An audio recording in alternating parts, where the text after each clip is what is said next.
Pedoman hidup kita hari ini. Yesus Kristus adalah Tuhan.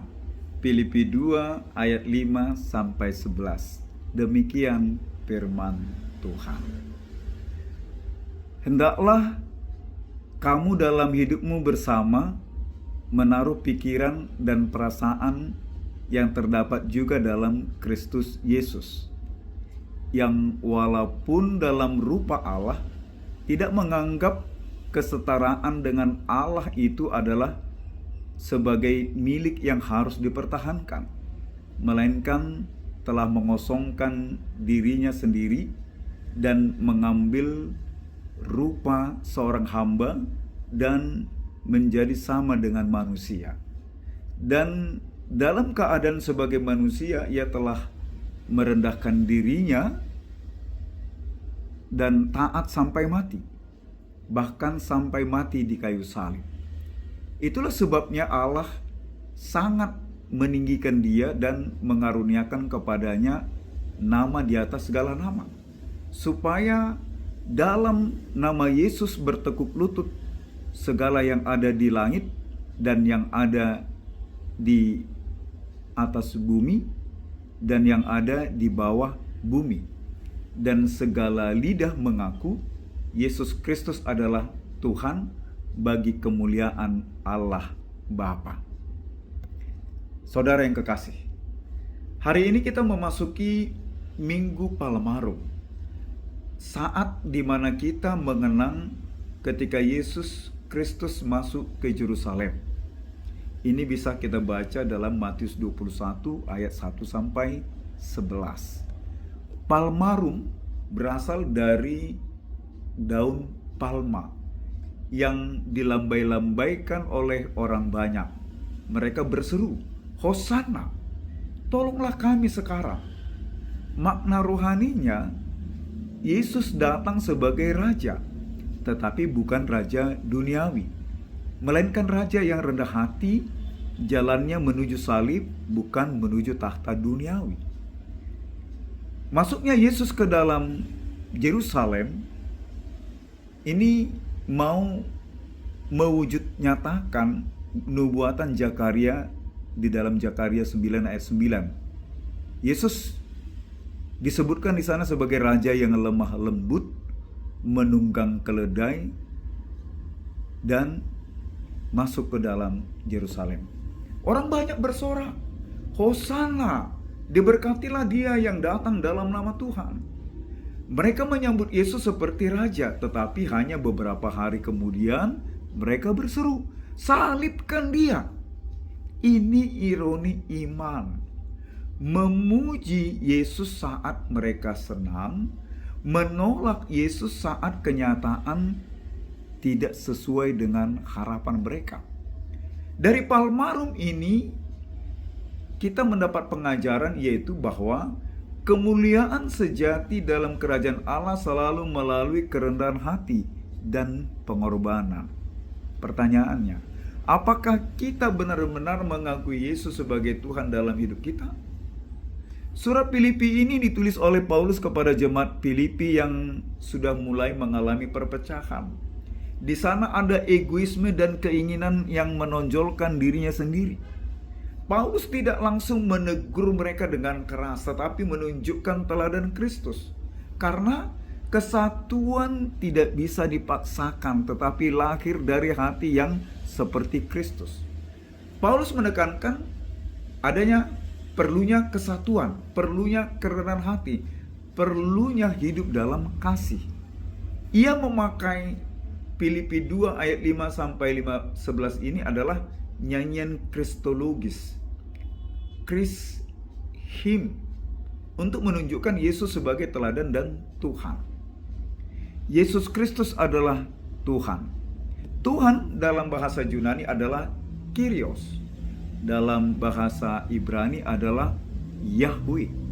Mengakui Yesus sebagai Tuhan sama dengan mengakui Dia adalah Allah itu sendiri. Beberapa pandangan dari bapak-bapak gereja mengatakan demikian, seperti Athanasius dari Alexandria mengatakan Yesus adalah Allah sejati yang menjadi manusia. Inkarnasi bukan penurunan hakikat Yesus sebagai Tuhan, tetapi tindakannya sebagai tindakan kasih. Agustin dari Hippo juga mengatakan, kerendahan Kristus adalah jalan menuju kepada kemuliaan. Manusia ditebus melalui kerendahan hati Kristus. Nah, ibu bapak saudara-saudara yang kekasih dalam Yesus Kristus, yang pertama yang mau disampaikan kepada kita, hidup bersama dengan hati yang benar. Hendaklah kamu dalam hidupmu bersama menaruh pikiran dan perasaan yang sama seperti Kristus. Iman Kristen bukan hanya soal hubungan pribadi dengan Tuhan, tetapi juga bagaimana kita hidup dengan sesama kita. Di sebuah keluarga, semua ingin didengar. Tidak ada yang mau mengalah. Akhirnya, hal kecil bisa menjadi besar. Hubungan menjadi rusak.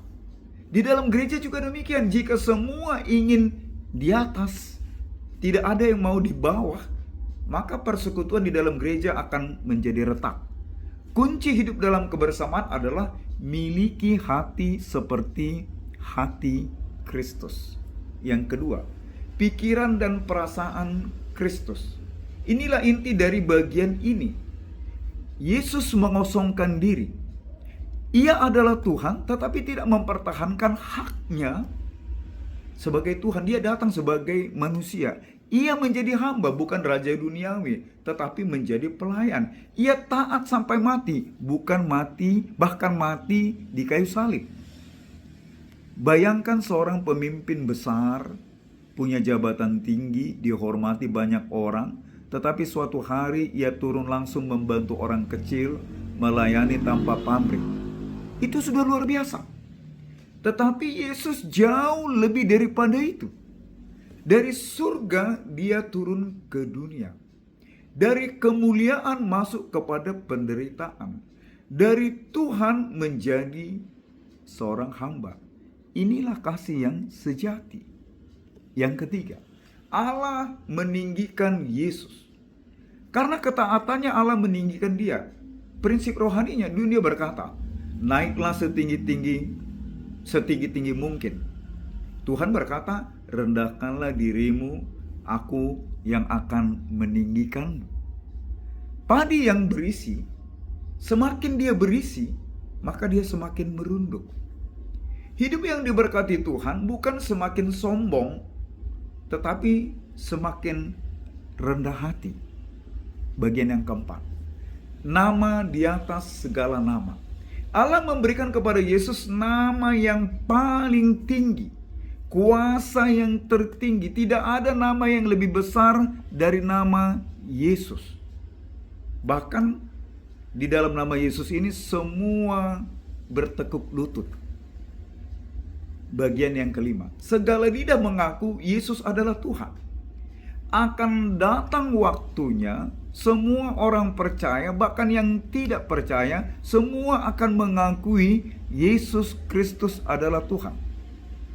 Hari ini kita punya pilihan, mengaku Yesus sebagai Tuhan dengan sukacita atau nanti mengaku dengan penyesalan. Lebih baik mengaku sekarang dan hidup bagi Yesus Kristus di sepanjang jalan hidup kita. Aplikasinya dalam kehidupan kita. Apakah kita sungguh mengaku Yesus sebagai Tuhan? Atau hanya saat ibadah? Atau juga dalam keputusan hidup kita?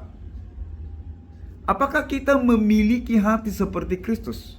Yaitu mau mengalah, mau melayani, mau rendah hati. Apakah hidup kita mencerminkan Kristus di tengah-tengah keluarga kita, di pelayanan kita, di pekerjaan kita? Jangan seperti orang pada masa Palmarum, mulut berkata Hosana, tetapi hatinya jauh dari Tuhan. Untuk itu, saudara-saudara yang kekasih, mari kita mengakui Yesus Kristus sebagai Tuhan, meneladani hatinya, dan hidup bagi kemuliaan namanya. Tersenyumlah